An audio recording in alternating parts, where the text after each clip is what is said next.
Welcome. I'm here with Miroslavov. He is the CEO and co-founder at OfficeRnD, and it is happy hour time for him Thursday after 5 o'clock.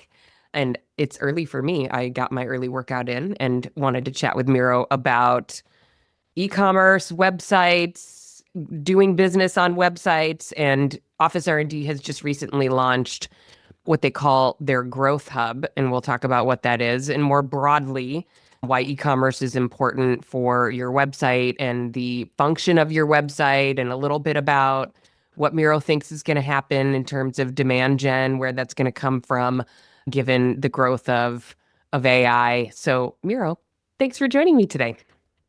Morning, Jamie. It's a huge pleasure to be here. Thanks so much for having me. I'm very excited about this conversation. I've been living in this e-commerce and growth hub thing for the last year and a half. So yeah, Yeah. excited to Well, chat this about update is a big deal for your team. I mean, you have to choose as the CEO where your resources go and what the team works on.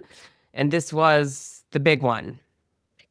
Yeah, absolutely. That was the big bet for us that we did probably 18 months ago. And yeah, I'm happy that it worked out well. I'm very Yeah. excited about it. And I mean, for full honesty, we've always had a little bit of that. I mean, these type of public checkout pages and Yeah. and public schedules of different resources always been available, but always been available as a tiny little feature there that the user experience wasn't good, wasn't Yep. nice integrated in many things like Google Analytics and things that you actually need. Wasn't nicely integrated in the main website. So overall, the experience wasn't good for the user as well as for the operator. So at some point, we decided we must invest. We must invest in building a real proper solution that actually, yeah, gives the users a better experience Yeah. and It's hopefully been help there. operators grow.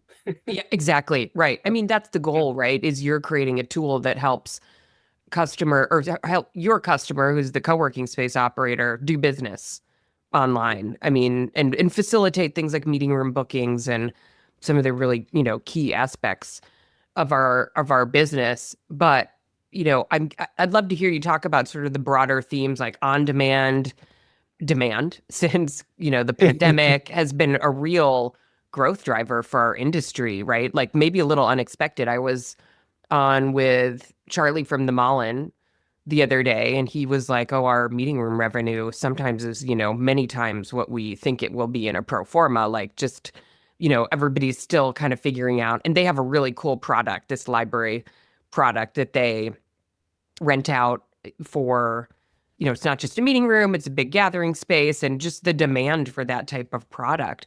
But for people Yeah. wanting to book on demand, to your point, sort of before the growth hub, maybe you had to create some extra landing pages in front of the checkout process to, really showcase the experience. And it was a little clunky, and now it's so much smoother. But I'd love to hear you talk about kind of, yeah, the kind of the broader trends and why you think it's important to facilitate e-commerce on a co-working space website. Yeah, certainly. I mean, on demand's been well, yeah, we've seen ups and downs. So obviously, with COVID for on demand at some Yeah. point, open space and day passes, that was the worst thing. And so many people actually jumped in the direction of more and more private offices. Yeah. Now things settled back to, I would say, more normal cadence where private offices always been and always will be the core product offering of any co-working and flex space. But certainly the demand for on-demand products has been growing at a really high pace for all products: meeting spaces, event spaces, desks, private offices, day offices. Everything's been growing significantly, and there are so many reasons. One of them obviously is the remote work in general and distributed teams that need a place to get together regularly or irregularly. There's so many of them now. So every city, every small town, everywhere, there is a need for Yeah. for space to get together and do real work, which is different than just coming together in a Starbucks or whatever. Yep. You need a real place where you can actually do some work. So certainly, I mean, we have 3,000 customers now, so it's visibly we see the trend across the globe and across many locations and operators. Yeah. And the expectation that somebody can buy online, I feel like there's still some resistance with operators. I mean, I look at work with a lot of operators and look a lot of websites, which we can talk about because you recently did a LinkedIn post on what you thought the optimal structure should be for a website. But even I would say to anybody listening, you need to let users transact on your platform. I often see websites where I cannot book a room online. I have to fill out a form or call. Nobody's doing that, right? Like that is yesterday. And if you're the only option in town, then maybe people will do it. But if there's competition in your market, that's friction and people just don't want to put up with that, right? I sometimes think we think of this B2B customer as being somehow different than the consumer that's like on their phone buying things on Instagram, right? Like the idea that I can push a button and buy something, off of Instagram, but then I'm going to put up with like forms and a bunch of friction if I want to book a meeting room or a day pass. That there's a disconnect there, I think, for operators who just have not enabled that on their site. What is your thought on that? Yeah, you mentioned my LinkedIn post on the website analysis. That was an AI analysis, but with a little bit of human support at my end. Wait, did you get it to do the diagram or did you do the diagram? Unfortunately, I did a diagram, which was the human part, but I used AI to actually analyze the websites and the navigation there and come up with like the analysis of what's the perfect website based on 100 plus top Coworking operators. Yeah.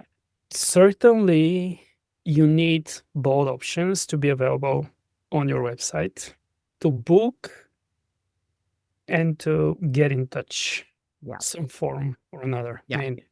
These are two distinct call to actions with two distinct user personas that eventually will go through the different channels. Book now is needed for the easy vanilla type transactions where you just need the type of what product you need and you just want to book it. Very simple, very straightforward. I need a room for my business trip. It better be close to my location where I'm at, and it better be nice and whatever. And then you also definitely need a contact form or tour booking or something where you need to speak to another human or an AI agent in that case, because you have special needs and you have a very special something that it's not clear how exactly can be achieved. I literally was trying to book a hotel for with a very special needs this weekend, and I immediately discarded. I mean, it's so bizarre. Half the hotels I was looking at have a book flow and only book flow, and half of them have only contact us, whatever. Yeah, right? Like, interesting versus both. I mean, and I get the point why you do either one or the other, but no, actually I don't. I mean, you need both because these are completely different use cases, and you need both call to actions because there are cases where you want to book straight, and there are cases where you need to talk because you need to figure out certain things that are just so custom and specific that we just can't. Like a company needs a very special event, something, or a really special boardroom, and you're super nervous because that's a huge important meeting. You cannot just go and book it. And assume that it's gonna, right. You don't want to make assumptions. You want to talk to a human and you want to confirm maybe there's catering or a special room setup or special tech or whatever it is, right? It must be perfect. It must cover every single box that you need, and that's And also, I mean, I think you were making this point. The user persona, I wonder if this is changing generationally, but like I do not want to talk to a human pretty much ever. I want to do everything online. Yeah, unless it's absolutely necessary. Necessary, exactly. That's the plan D. My husband however, never wants to do things online. That man has not touched ChatGPT. He's always saying to me, "Why don't you just call?" I don't want to call. It's awkward. It's whatever. It takes Yeah. time. I just want to do online. He calls airlines. Like, I do not want to talk to United. But his immediate thing, just call them. They'll help you. I'm like, no, they don't want to help. They want to charge extra for helping and whatever. So, Yeah. but that persona still exists. The I just want to talk to a human. I do wonder, like, your kids in That's also particular. absolutely great point. You also need when you have a contact us, you must have all the different options. You must have Yeah. an email. You must have a Yeah. form. You must have a call us, whatever, Yeah. or directly call there. Because yes, one of the hotels I was checking, there was only call us, and this is the last thing that I would again. That's plan So B. now you're looking for for anything. other options, right? I mean, Yeah. so that's interesting because you're like, well, unless it's really the want, like the location or something that you need, it's like that friction is enough to, if you're on, Expedia or some platform where there's a bunch of options, you're like, okay, well, who doesn't make me call them? Yeah. Where can I do this online? So people will operate based on their preferences. Yeah. Yeah. And the last thing probably I'll add on that point is you need these call to actions, and you must track how they perform so that you optimize for your primary call to action, your secondary call to action, Yeah. and eventually third call to action. I probably will never recommend to have more than that, but that's how it goes. So you need to understand based on your products and based on your users coming to the actual real users, not your assumptions, not something that you believe or think is the right call to action. You should rely on hard data, Yeah. and you can even do, especially lately with all the good website content management systems, you can do easily A/B testing and figure out actually which call to action performs better and highlight it more so that one call to action is highlighted, the other one is kind of secondary Yeah. visibly, so that you optimize for what's more important. Very likely that's going to be the book now, Yeah. because I mean statistically more people will need the book, and then the call us whatever get in touch flow will be kind of more the special cases and special occasions. So that likely is a secondary, but you need to know, you need to test and be sure that that's the case for you. Yeah. Yeah. The data. I'm running some Facebook ads right now, and I I I have a video version and then two image versions. And one of the images I didn't like that much, but it was like the only photo I, could find. And in the back of my head, I was like, watch that one like outperform, even though I think it's not as good. And it is the second best. The video is performing the best, but the image I didn't like that much is actually the one that's performing. So yeah, you can't, put your own preferences. You have to look at the data, which can be hard to do. Yeah. It takes discipline. It's not that it's hard. It just takes the discipline to say, well, I'm not always right. And I think too, this may be like not a huge use case, but we did the GWA webinar on e-commerce, and Mm. someone in the audience was like, well, I don't like the book now because I really want to screen people who come through. Like, she had these like outlier use cases, like, oh, somebody showed up and brought kids, or whatever. It's like, well, you have to enable the e-commerce because that is unusual, and you can put language up to sort of discourage that, or you could check in with a larger group if they book a larger, but you can't be risk averse about who's going to book now. And I feel like sometimes operators get into this like super curated mode. It's like, well, it depends on what your priorities are. If you want to optimize for revenue, you got to open it up and let people in and kind of adjust as you have these, any sort of outlier use cases. Yeah, and it's you should have your simple TLCs, and Yeah, if kids are an issue, just put it out there that you can't bring yeah, them. But exactly. yeah, as you mentioned, I mean, if you're optimizing for revenue, then certainly you want to get these bookings and just put it clear what the rules are, and yeah, people will decide. Yeah. So favorite sort of features about the new Growth Hub. Also, can you mention, I see lots of existing users who don't have it yet. So Yeah. for the people listening who haven't adopted it yet, how do they upgrade? Yeah. Well, so a Yeah, couple of notes. give us kind of an overview. How do they Yeah, upgrade? yeah. There's a new pricing structure to it. Walk through that thinking. Give us the details.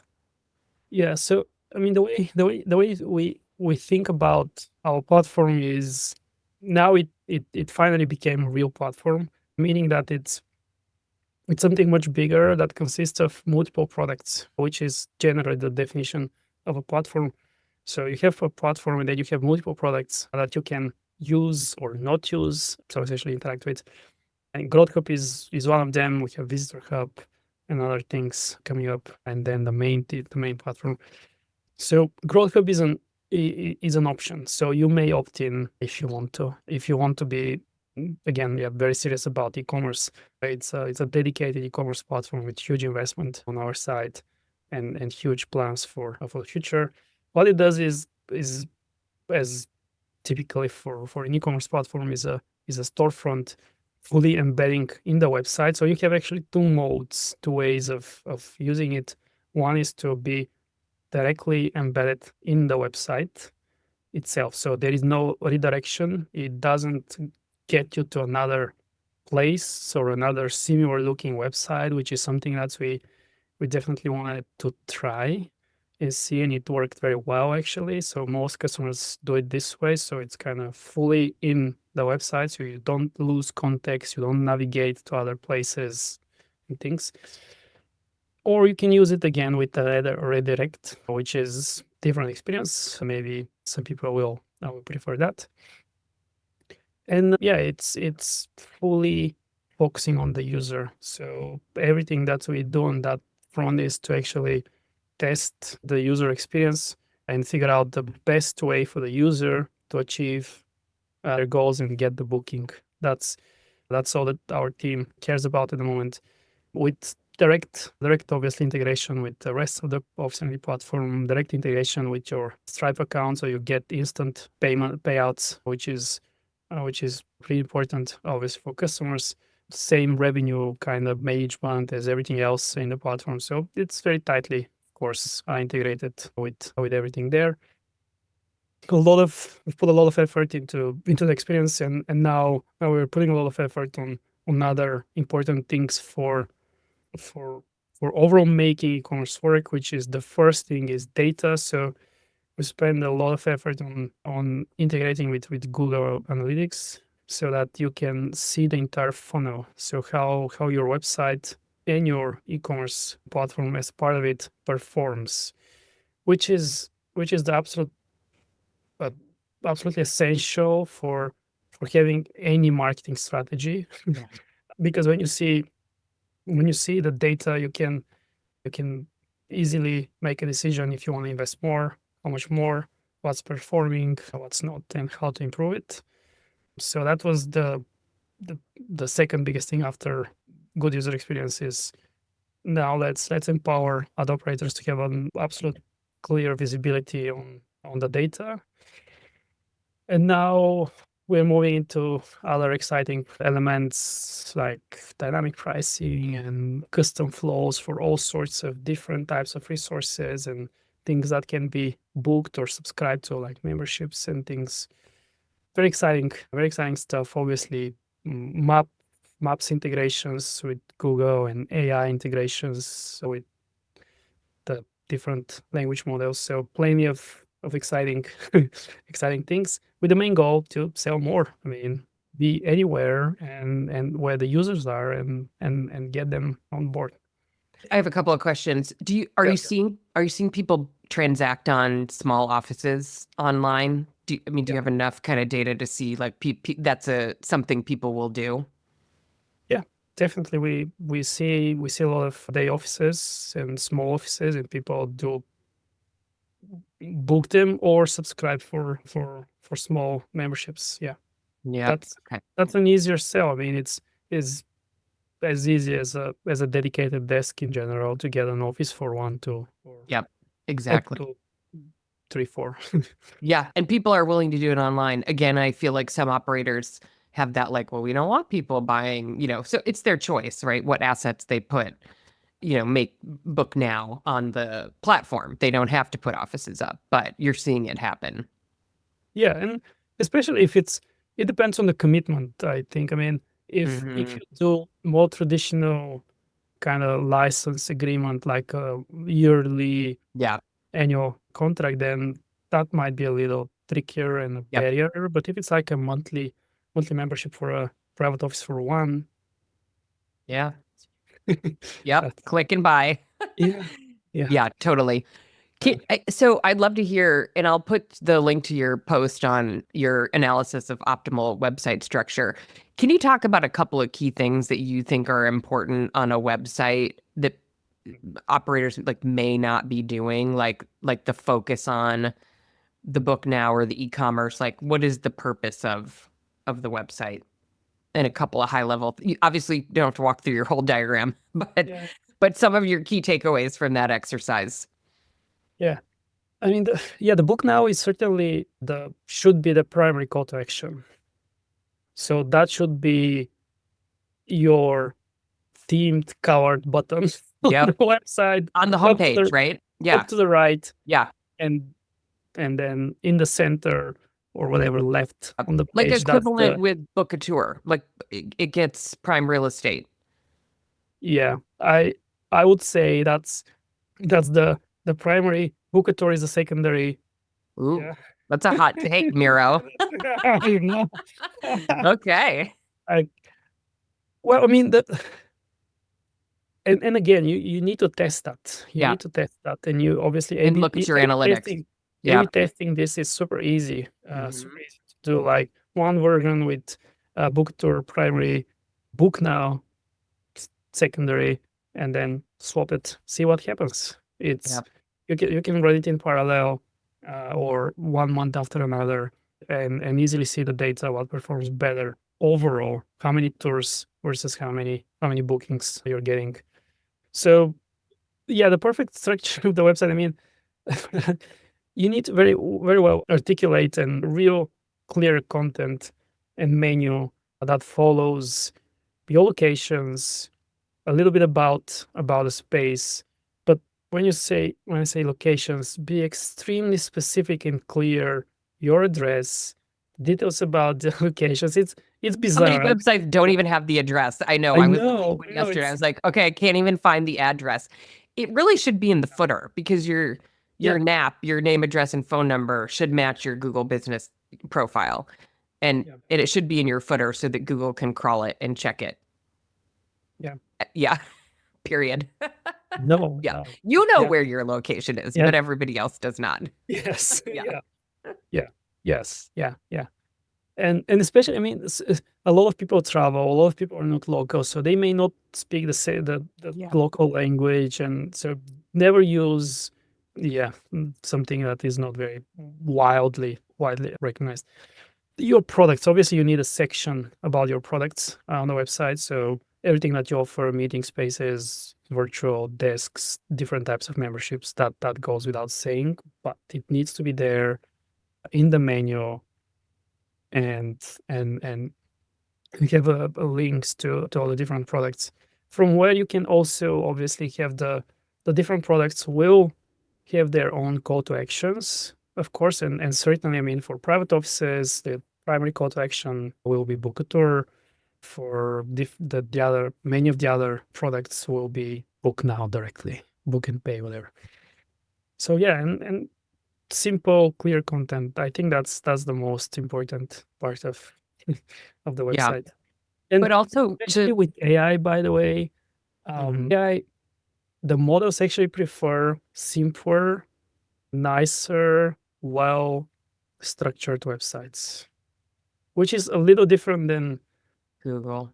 than Google. I mean, Google also prefers simple and nice Yeah. things, but you can trick it into long tail and kind of big heavy content, which has benefits, but that's a different thing. It's not for the main website. The main website should better be very straightforward, easy, simple to understand for humans and artificial And intelligences. yeah. Totally. Super scannable. One other quick thing I just thought of in terms of your testing and prioritizing book now versus book a tour is occupancy.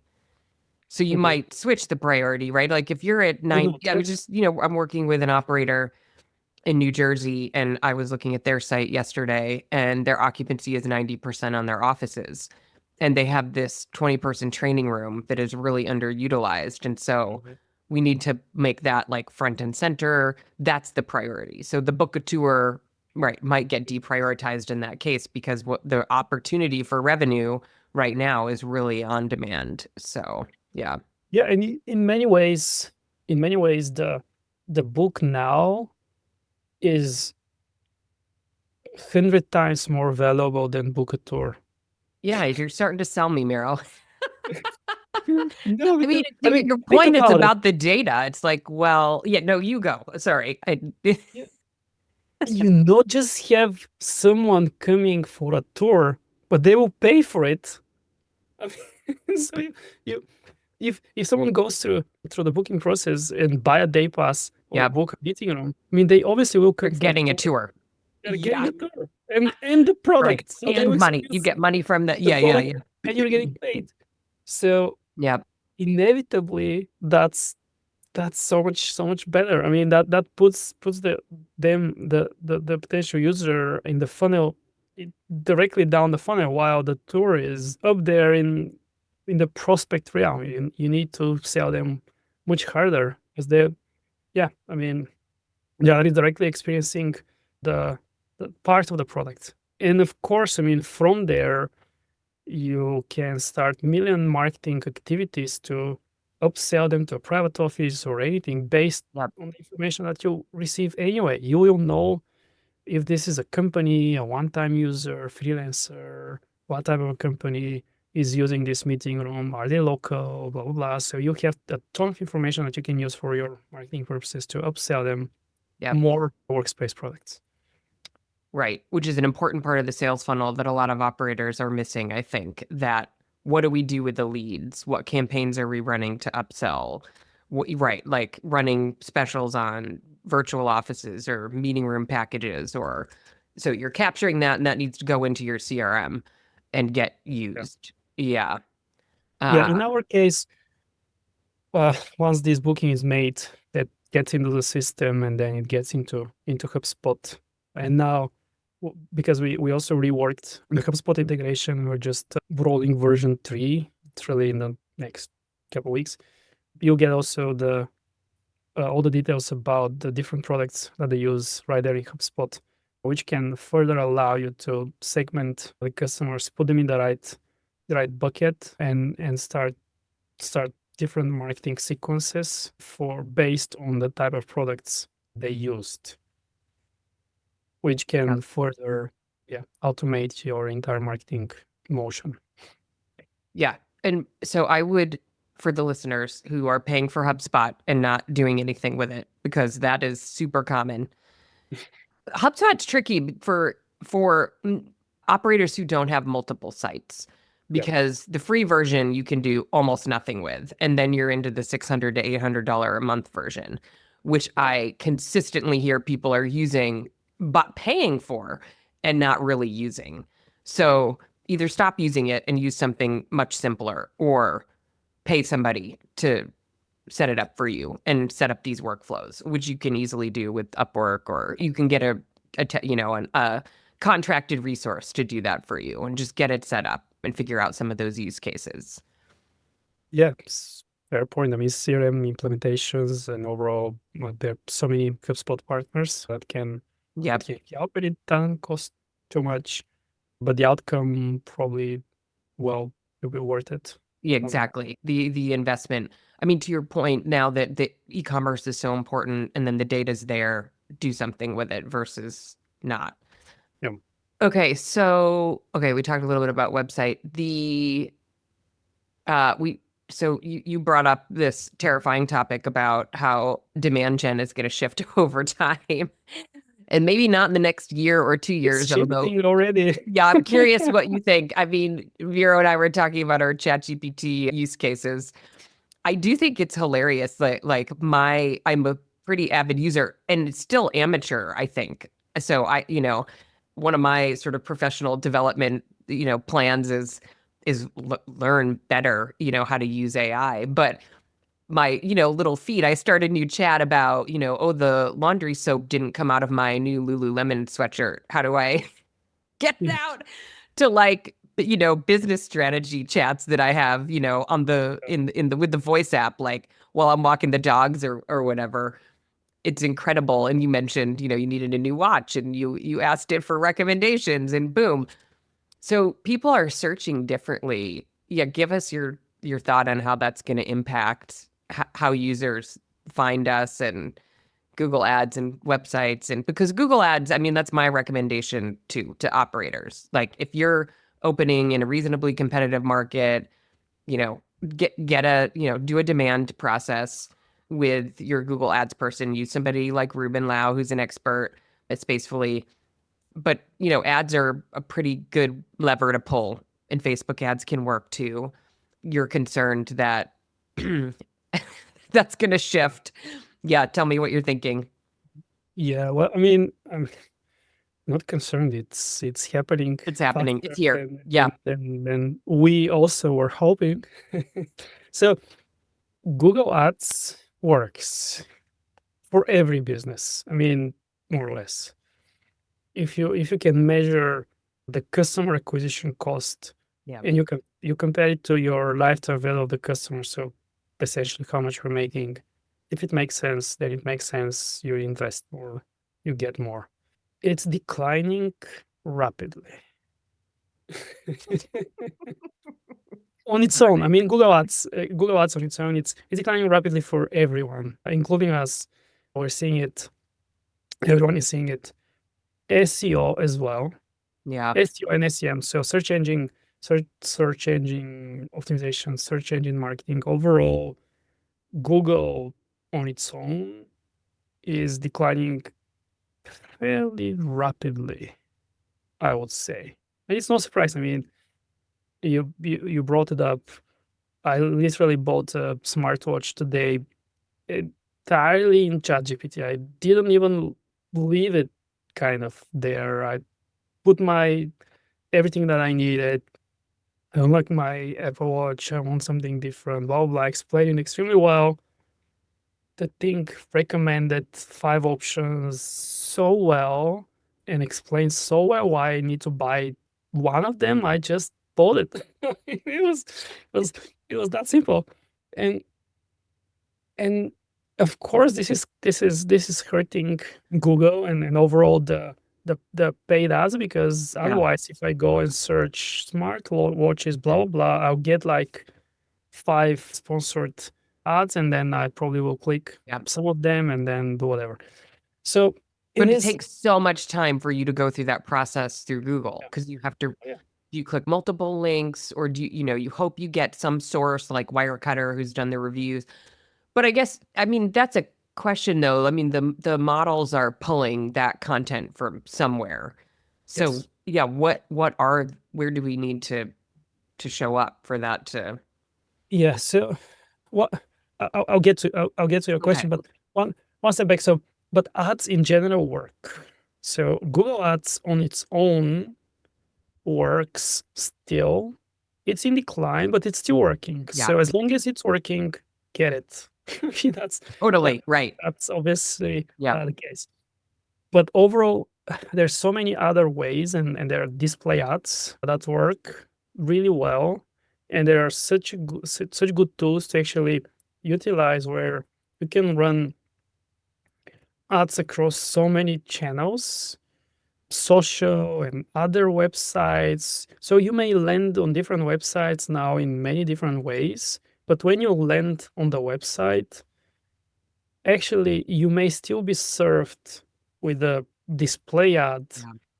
that's relatable to you and that makes sense to you, and that may still be, hey, do you need a meeting room for your team, Yeah. blah blah, and Like more then call to retargeting. action. Yeah, Yeah. Mm-hmm. yeah, retargeting. And there are actually, yeah, very good tools nowadays to manage that.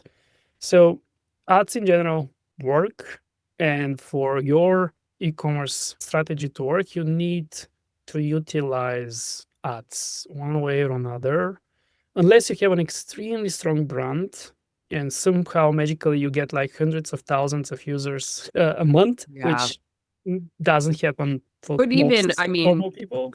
yeah. And even Uh, strong, Industrious runs ads. I mean, they're of opening course, near me and I'm getting, Reels is the biggest yeah, spender on Google, I think, Google. Yeah, yeah, ever. They just, totally. yeah. And there is a good reason why they do that, of course. I mean, Yep. it works. Yeah, industrious WeWork, everyone's doing that. So you need to do it as well. I mean, it works, it converts. As long as you have this also this part of the story that you people can actually transact. I mean, at the end of the day, if people can't, it's Right. So, however they find you, if they're looking for a meeting room and they can't buy it on your website when they get there, because they will, or you mentioned integrations with maps, or, I mean, your job is to sort of figure out how people find yeah. co-working space operators and then be there for that transaction. But back to, and this is not necessarily your area of expertise, but like your watch example, I mean, Yeah. that model was pulling from other content, right? Like articles online who have reviewed like it's not making it up. It is No. pulling from the watch's website or editors who have written about the watch or reviews on the watch. Like, so that stuff has to exist, right? You still want Google reviews. You still want content on your site. You So even want more Google reviews. yeah. You want Okay. more of everything. Okay. So Well, it's a so little bit but different than the previous kind of very pure search engine optimization where you just try to win whatever keywords. keyword, which Yeah. is very technical and kind of trying to game the system a little Mhm. bit. You cannot easily game the LLM, the Yeah. large language models. Of course, I mean, people will try and they eventually will, some will.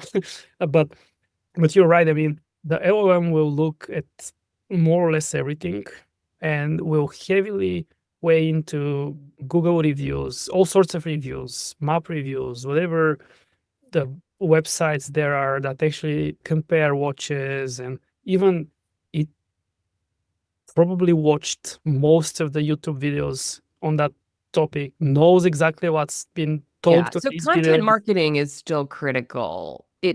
Absolutely critical. Yeah. Absolutely critical. You must be out there. Your brand must be out there. And I'll throw in actually a tool that can be extremely helpful. So HubSpot launched a free product called AI check checker something.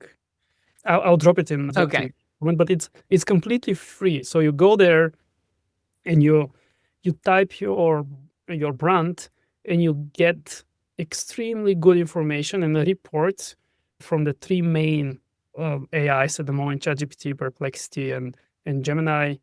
Currently, these are the three options. It will give you extremely good report how the AI sees you and the details, what you can actually do to see you better, and what's your share of voice, and it's really good. Yeah, Wow. yeah. Interesting. Yeah. And we'll see a lot more of that. I mean, there are also paid tools doing that. Yeah. Um, Hmm. it's it's not easy to exactly tell what the LLM, the AI, is doing, Yep. but you can kind of guess what actually is doing and kind of reverse engineer what's happening behind the scenes. And but HubSpot did really good job with this, so I suggest you all go there. And You're a HubSpot fan. I am. Yeah. No, no, no, it's helpful because I Yeah. have some resistance towards it for smaller operators because probably just because they tend to underutilize it and it's a big investment. When you're looking at a Yeah. P&L and $600 to $800 of it is the CRM, if you're not using it and getting an ROI out of it, that's a big expense. The tech I stack, as you know, adds up pretty quickly and hits the margin. So you got to get an ROI out of it. Yeah, You definitely. Well, I mean, HubSpot was obviously started with the smallest of the smallest companies being their focus. Now it's certainly going up market and all that. So it's inevitable that there will be newer, simpler, easier CRM systems Yeah. for for smaller operators, and that's totally great. I mean, Yep. But not necessarily the same investment in tools. I'll have to yeah, see what, yeah, because I mean, HubSpot is such a broad platform, as yeah, you mentioned earlier, using that yeah, that phrase. yeah, Okay, Miro, I'm over time with you, probably because we had such a long pre-chat at the beginning of our yeah. Sorry about that. conversation. Yeah. Okay, so we're gonna provide some links to some of the things Miro mentioned, certainly the Growth Hub. Any other kind of themes you want to leave us with before we depart? Yeah, I mean, for I think that just to probably to summarize it, we didn't touch upon the pricing, but the Oh yeah, obviously to chat about that as well. We're experimenting with how to specifically back to the growth hub thing. Obviously, it needs to be it needs to be priced somehow. We settled at the moment on a commission slash take rate that we feel like makes sense, and it's on par with the industry. If we call an industry, there aren't that many there aren't that yeah, many options. But also, it's important to play fair. We are a platform, and we need to play fair. We cannot and we should not use bad tactics to get customers and kill competitors so that then we can charge. So in general, it has to have a price, and it's we believe that aligning the end result between us and the operator makes sense, because we do want to make everything possible to get that booking through. yep, And this way, with the take rate, we we we're equally incentivized to yep, work extremely hard for every single booking. So that's why take rate. What's gonna be the number? Honestly, we don't know. We'll figure it. And it's normal for an emerging industry to start a little higher. Over time, yep, this percentage points will go much lower over time. That's how it goes. That's how it happened with pretty much every other e-commerce platform. So it will settle on somewhere at some point. So, and yeah, my final words are just invest in marketing in general, and you'll see better outcomes. And certainly tools are part of it. They might feel expensive, but everything goes down to ROI, return on yep. investment. Is it worth it? If you see it working, then it's great. It's working. Use Yeah, more of it. totally. And right, and you need to be looking at your analytics, right? Because I would suggest test the Growth Hub and you see on your end it works. There's an ROI. But when people make it easier and have less friction for booking, people book more. So when you're thinking about it as a tool, like that's why you use a CRM, because you get more leads, you follow, or well, you close more leads that way, right? It's like any platform or tool that you pay for, it's an investment because there's a better outcome. So, yeah, look at it that way. And to your point, if doesn't work, then don't do it. But also, your whole sales funnel, and I think you were, making this point earlier. It's like, look, if you have a lead and it gets to your website, but it can't transact, well, if you've paid for that lead, either through content marketing or ads, then you've just wasted money. Like that whole user experience needs to be optimized. So, and if they can't transact well on your site or easily and they abandon and go to somebody else's site, again, you've paid in many different ways for that lead and then they leave. And you only get so many leads, right? In our industry, it's Yeah, local. You don't have a national market. I mean, except for people who are traveling. So those leads need to be optimized. And the math, I should, do a little math, but example sometime. But I mean, it's tiny percentage points that make a big difference in the revenue, right? In terms of conversion.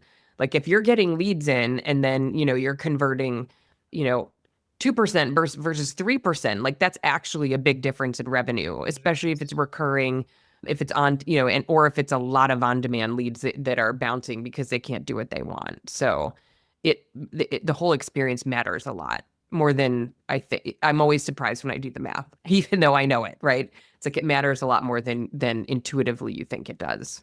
yes. Yeah. Yeah. So anyway, Miro, I could talk to you forever. I have to go do school drop off, so gotta go. You have to go home to your two lovely children Yeah. and have dinner with your family, hopefully. Thanks Yep. for yeah. Thanks for doing this. Thanks for all the work that your team's doing. I'm excited. I think overall in our industry, we're just seeing a lot of technology advancements from OfficeRnD, from a census, from a lot of folks out there who are devoting their, Yes, things careers are and their accelerating. I can say that for sure. Things are accelerating for good. yeah, So yeah, yeah, products are getting better every day, and that's very exciting. yeah. It totally is because the world, to your point, is moving really quickly, and we need to keep up. And as the industry continues to grow, and it's a way for it's all sort of in the spirit of or in the end goal of helping more people use Flex and helping them transact and helping operators make money. So I mean, I know we That's the all end have goal. bigger whys, but we need to make money to stay open and to, And yeah, yeah, we need to be very profitable and have yeah, a healthy 20-30% profit yep, margin. I mean, this is exactly. really where the industry needs to land. Yeah. And Can't and get in my there opinion, without the only you. way to get to 20-30% profit margin is to really well utilize all of your resources at all times. That's 100%. the thing. Yes. So your on-demand bookings cannot be sub-optimized in order to Yeah. get to that margin. You got to be rocking and rolling on all fronts. Yeah. So, yeah, so I'm grateful that the technology is enabling people to hit those margins. So, thanks. Okay, Thank you so Miro, much for having me, Jamie. Have a until good next one. time. And yeah, chat soon.